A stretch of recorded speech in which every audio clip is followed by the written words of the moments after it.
we're live. All right, hi everybody, and welcome to the last session of the day. Thank you for waiting the little bit of time it took for us to sort out some tech issues our side. Please note I have popped the link into the live chat, so if you would like to join the group and ask any questions, please feel free to do so. And I will then now hand over. Oh, I can't speak. It's been a long day. I will then hand over to Adelcides, who's going to take us through connecting with different users and QGIS users through virtual platforms. So over to you. Thank you, Amy, for this introduction. I'll get right on to it. Hello, everyone. Let me share my screen.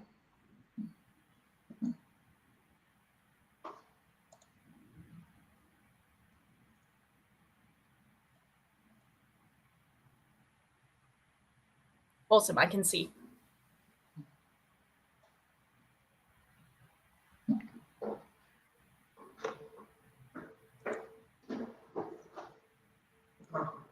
Can you see it now?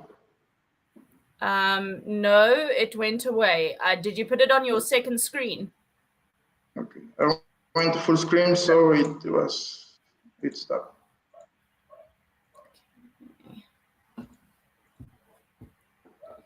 So just sort of keep it on your main screen, or Jitsi has a little moment.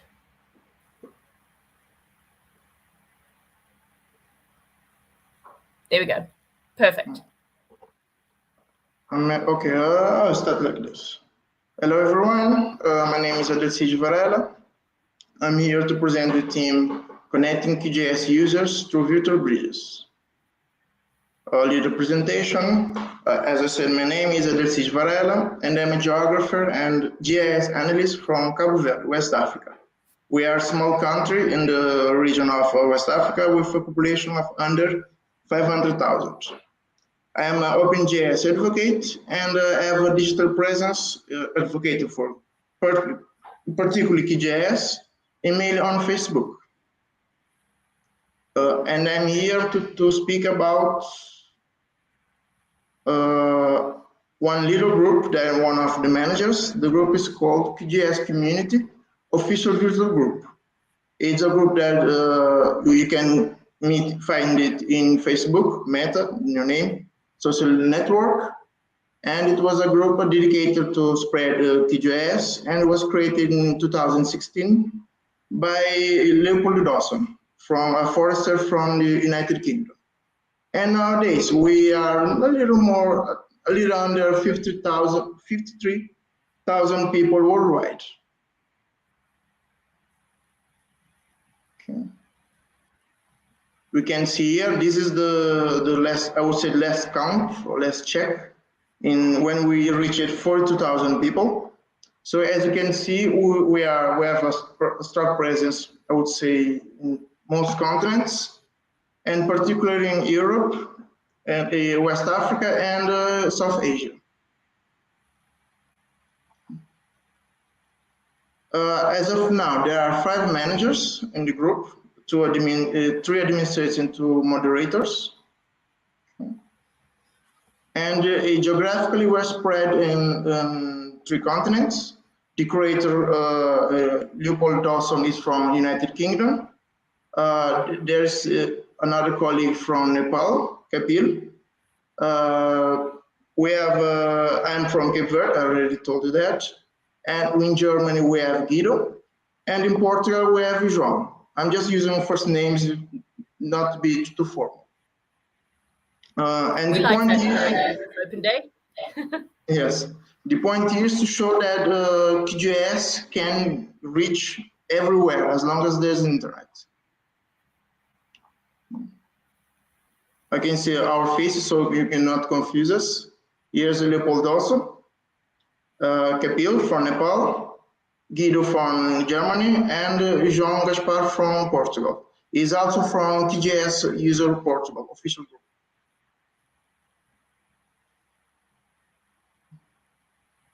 So,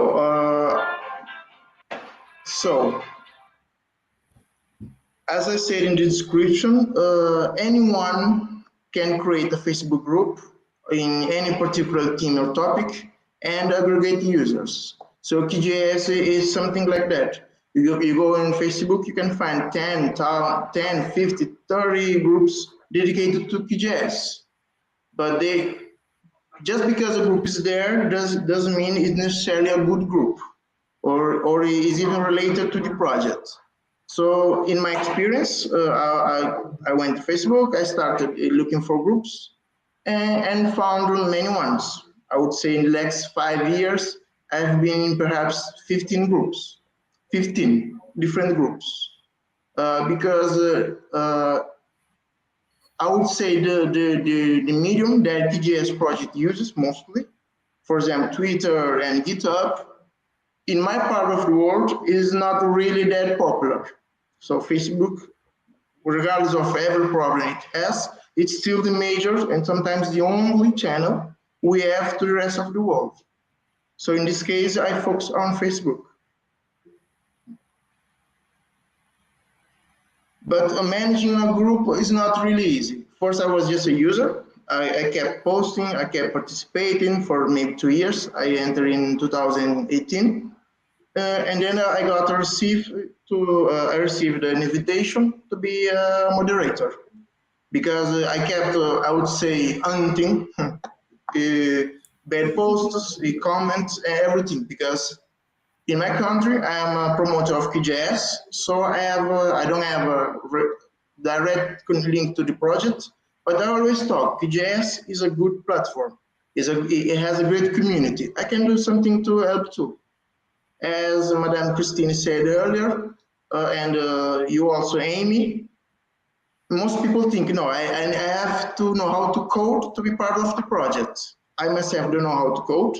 In my home country, I don't know many people that know how to code, that use QGIS, but I said, if I can code or do other things, I can participate in spreading the word about QGIS.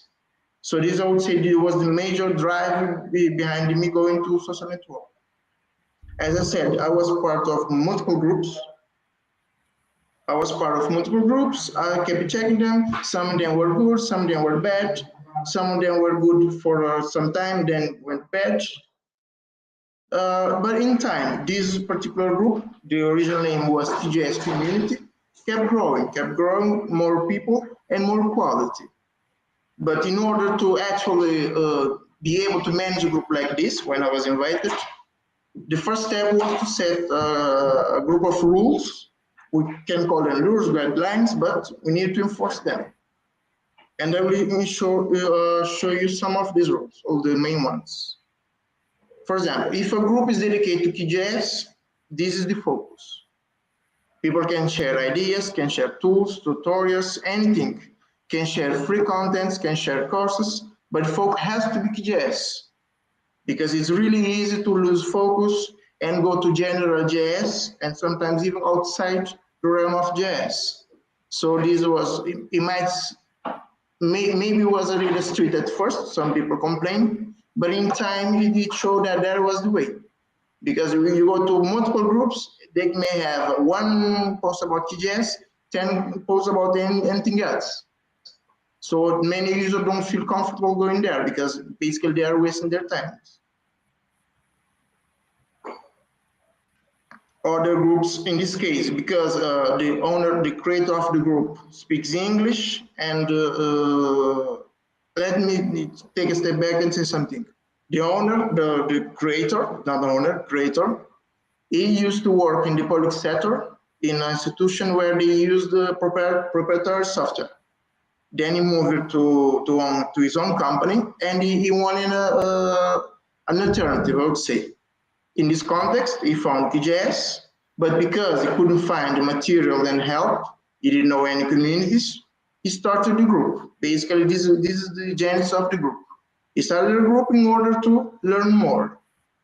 And in this case, because the group is global, English was the language set for all interactions.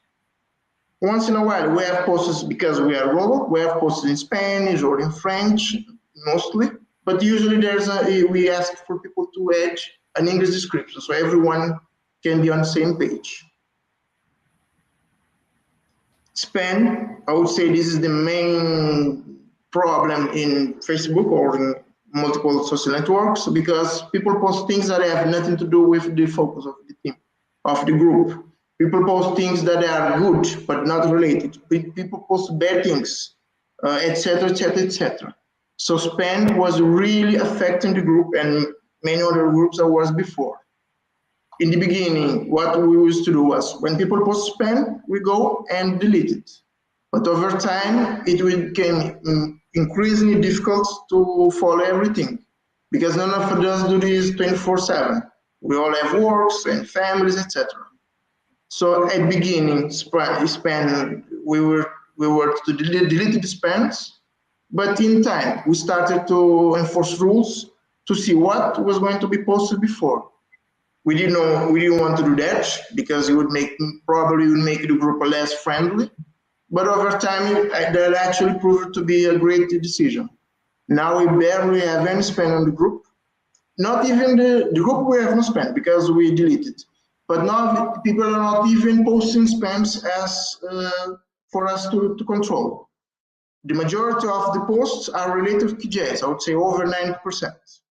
So spam decreased dramatically and it increased the quality of the group.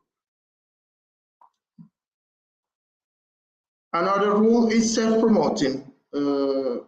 There was some discussion because some people wanted, no, because QGIS is a free software, we not allow companies.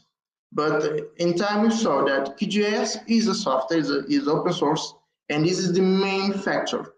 Being free comes second.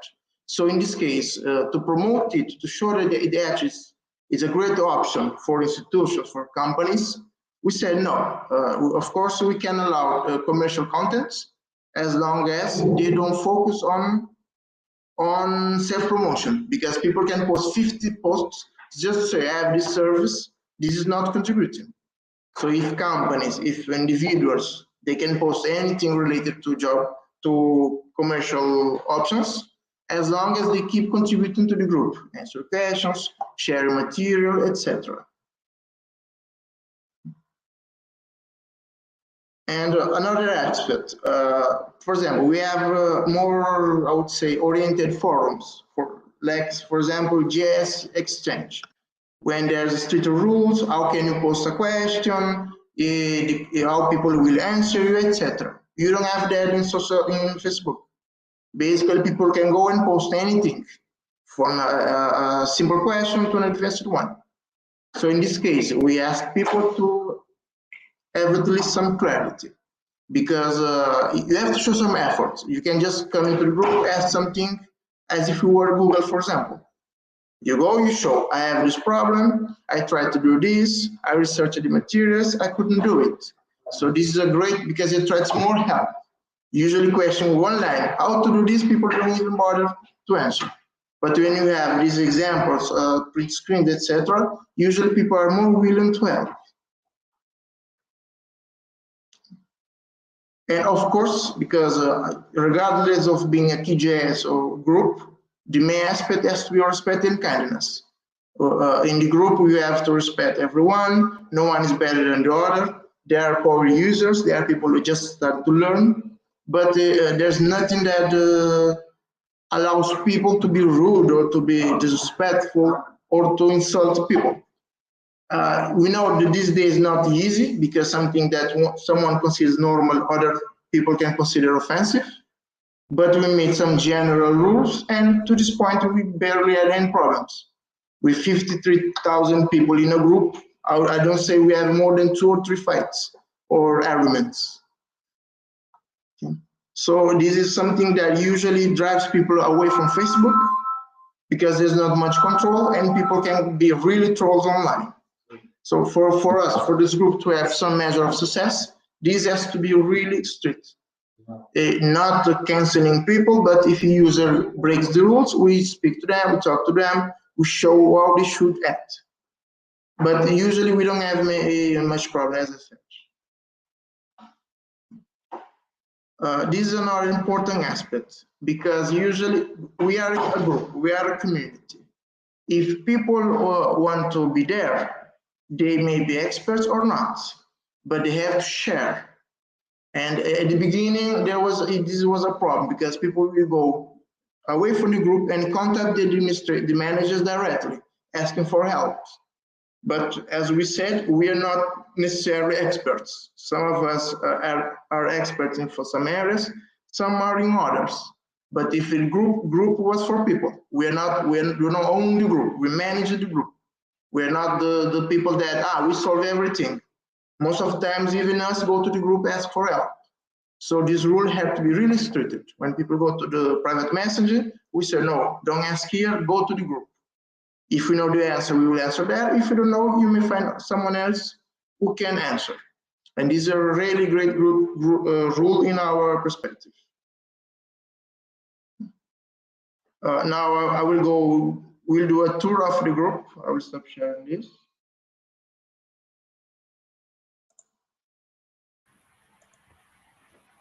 Great stuff. We have a couple of people in the chat saying hi. Raj Kamur from Nepal says hi. Andy Sores says hi. And Jigme also says hi. Hi, everyone who's joined us on the live chat. It's great to have you here. Okay. Here is the group. Okay, is the link to the group. As you can see, it's some standard group. Okay, we have an about in my language is in Portuguese, which is my native language. Okay, there's a general presentation of the group, and you can see the count of members and some statistics. For example, you can see that last month we had 144 reposts. Yeah, we usually don't keep tabs on the statistics because it's mainly, it depends a lot. But I would say it's rarely one day when we have at least 3 or 4 posts. So this is really good to keep people engaged. These are the rules. They are really clear and people can see them.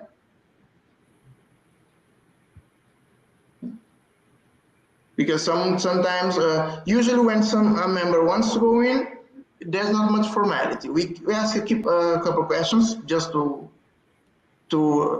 understand better who this person is, but usually there's no need to, any member can accept any member. We don't go around choosing people, these people is good as bad. We couldn't. Sometimes there are some requests that are really suspicious. We go search in their pages, and if you don't feel comfortable, we don't accept them. But usually there are even the members that accept other members. The managers only focus on the posts.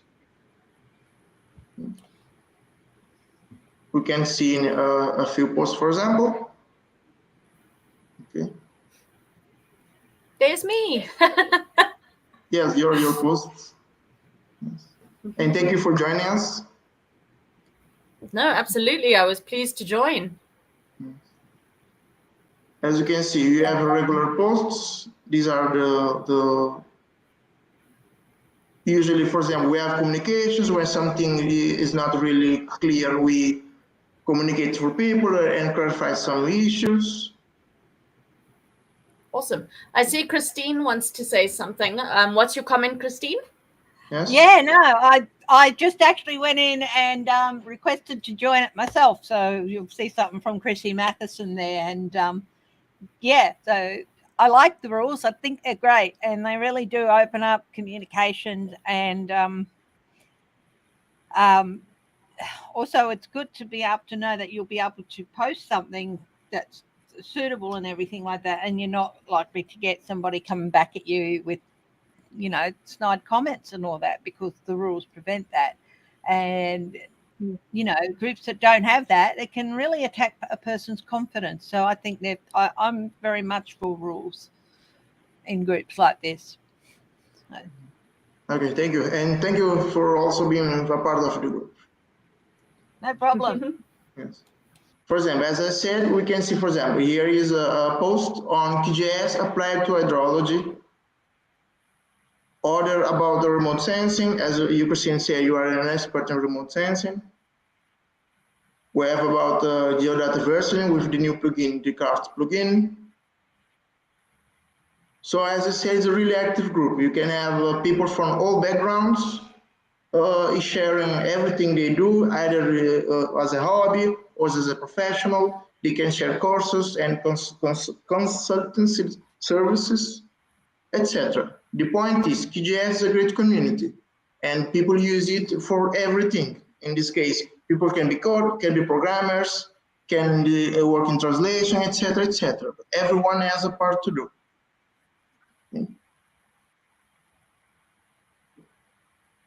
Okay. So you are really all invited to go to the group. Another aspect, as I said earlier, the official name was QGIS Community. That was the sole name. You go on Facebook, you type QGIS, you can find 30 groups. But we reached a point and said we need some sort of stamp, I would say, or legitimacy. Because I wanted people to come to the group for the group to grow, and we to grow with all members. So in this case, we reach out to the QGIS PSC members.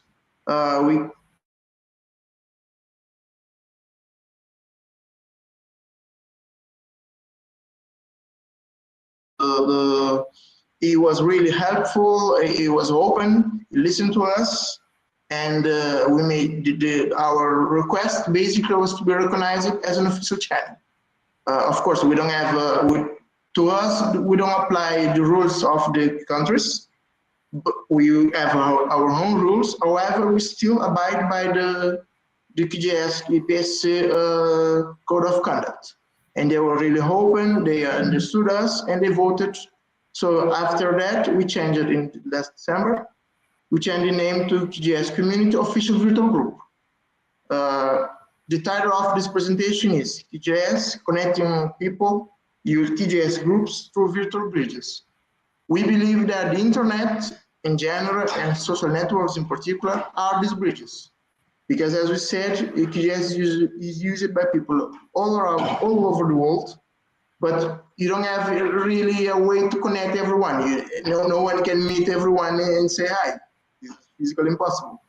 So the project is really great in communicating, but as I said earlier, the majority of our group members in the beginning was from Africa and Asia.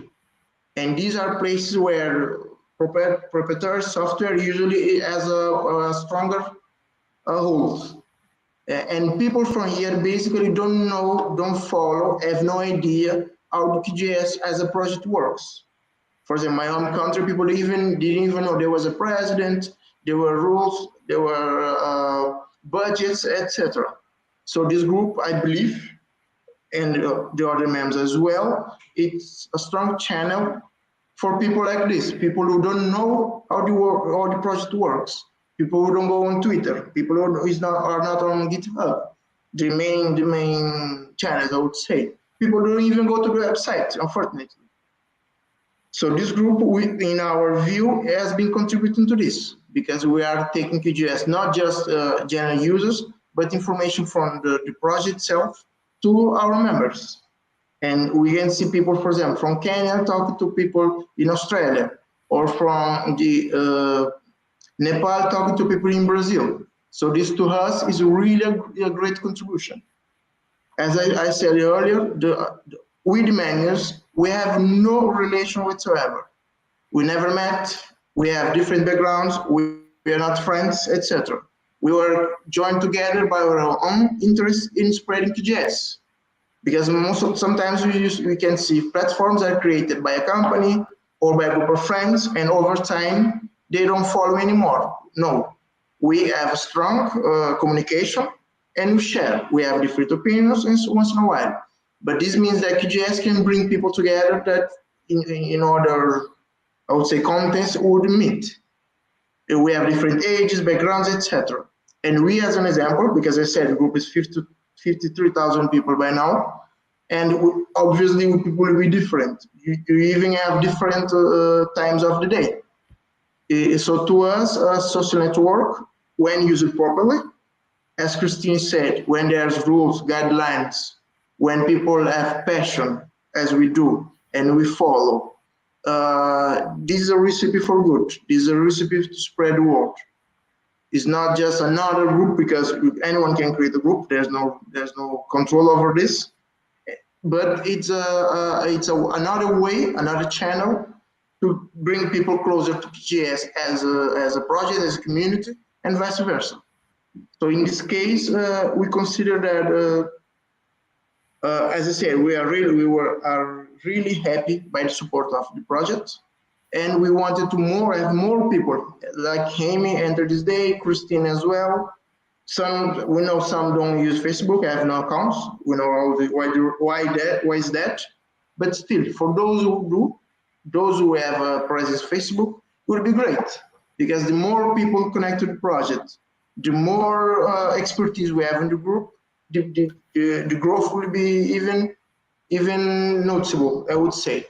And as we said, as a platform, let's say today we have 53,000 people. One message from the group will reach maybe 30,000, maybe 20,000, but at least we'll know that most people will have proper information, will have the ability to communicate, to share, to ask questions, to say, how can I help? How can I contribute as well? And not to be just another user. Because I believe the last estimate of QGIS users officially was 200,000, but I'm confident that this value is much more. I would say more than 1 million. But where are these people? Why are they not sharing? Why can we not see them?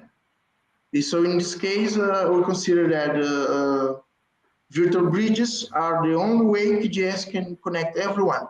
Because as I said before, we cannot meet everyone at once. To this point, I would maybe stop if you have some other comments. I don't see any comments from the live chat, but absolutely, this is a fantastic official group, and I do encourage anyone or people who are joining in the open day, etc., to please join the group.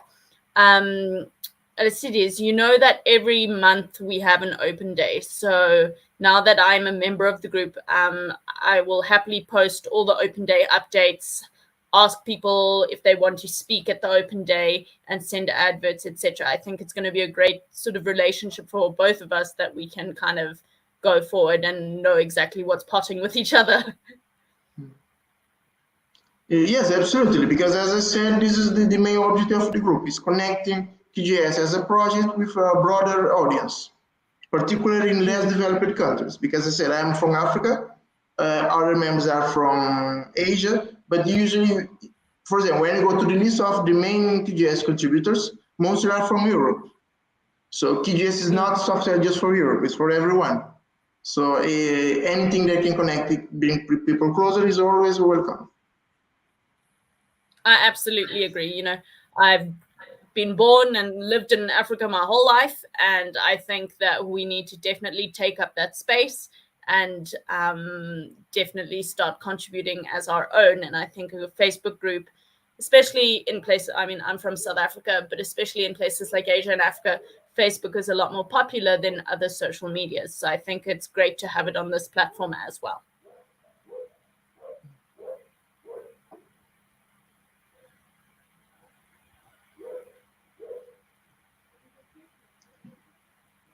Overall, I would say it covers everything I wanted to say, because as a person, I'm really passionate about QGIS. I promote it every time. I use it in my work. I share with my colleagues. So I never stop. So if you let me, I can speak for another 2 days. But in this context, I believe that the main message I wanted to bring, I delivered. So maybe we can go to the next step. Brilliant stuff. Alrighty, so does anyone in the chat have any comments or any questions? If not, then we'll start to bring the session to a close.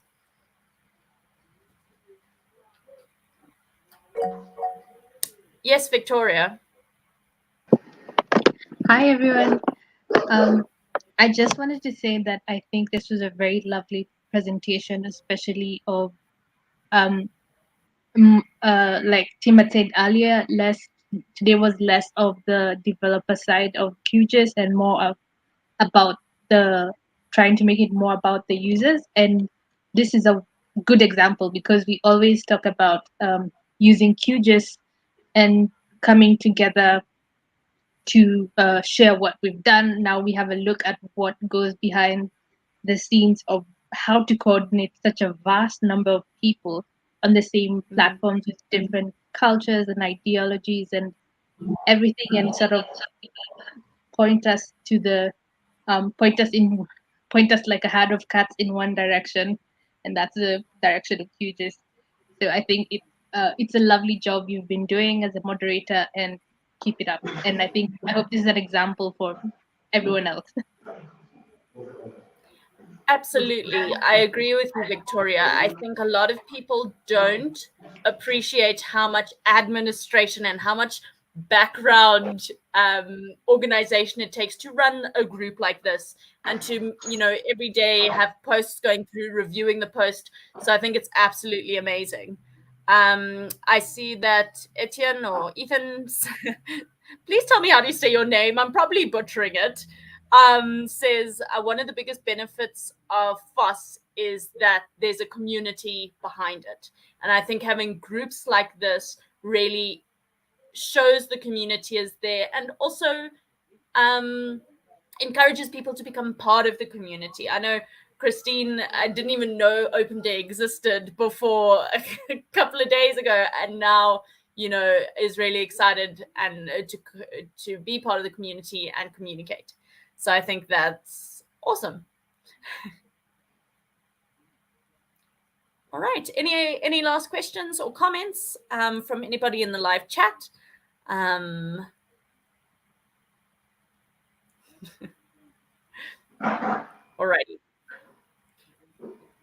Then that just leaves me to bring the session to a close. Let me put my camera on so that you can actually see me. Adelcides, are you finished with your presentation? Yes, I think so, because it was not a technical. Excuse me. As I said, it was not a technical presentation. It's more to present the group, because as I said, the same way as Christine and Victoria said, the users are a large expert in QGIS as a community, because not everyone is a developer, not everyone is a translator, and most users basically use it to do everything else, but they have no way, I would say, to contribute. And this is a platform when they can see that, no, actually there's a way. You can share, you can help your colleagues. Your colleagues can be from the Philippines, can be from Canada, South Africa. So we're not bounded by, for example, the user groups are great, but you can still feel, okay, it's a user group from this country. People share a similar culture, for example, or language.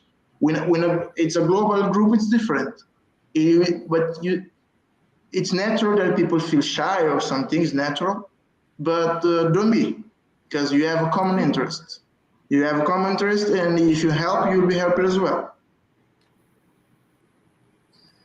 Awesome, fantastic. We just have a couple of comments from the live chat saying thanks so much, Adelcides. Good presentation, and that's from Andy. And yeah, then I'll ask you to just stop sharing your screen so that people can see us for the last moment of the presentation.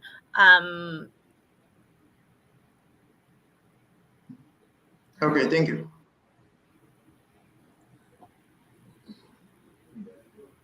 Brilliant stuff. So yeah, that just brings us to the end of the QGIS Open Day for this month. If you are new to the QGIS Open Day, please remember that we have the Open Day every month on the last Friday of the month. Every month I make a new wiki page that has all the links and all the information on it, and I share those on social media platforms. So I will be sharing it on the Facebook group. I also share them on Twitter, on Telegram, on all of the platforms that QGIS community members are active on. So please make sure to zoom in, for want of a better word, to come to the next QGIS Open Day. And I would just like to thank everyone in the room. Thank you, Adelcides, Victoria. I think I see McCathian in the group, Ethan and Christine. Thank you all for joining. And I wish you all the best for next month until we see you again.